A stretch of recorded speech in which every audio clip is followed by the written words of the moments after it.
If you pretend to love me, I pretend to believe you. I am strong because I have been weak. I am cautious because I have been betrayed.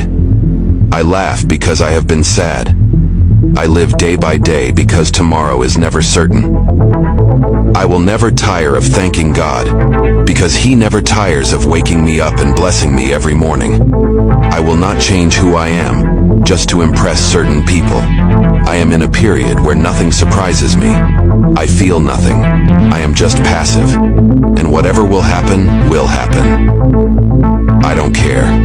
The next chapter of my life will make all those who disrespected me regret it. I no longer need to get rid of people who had to leave. They have already left. I am myself.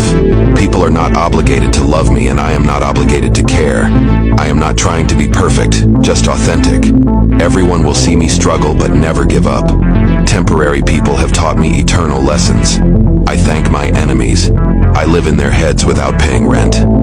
All my enemies who witnessed my descent into hell now admire my ascent. I have overcome trials I didn't think I could overcome. I have experienced pain, and I thought it might kill me. I have been disappointed by people I never thought would, because I only gave them the best. But here I am, stronger than before, and no one can ever bring me down, because I will always rise again.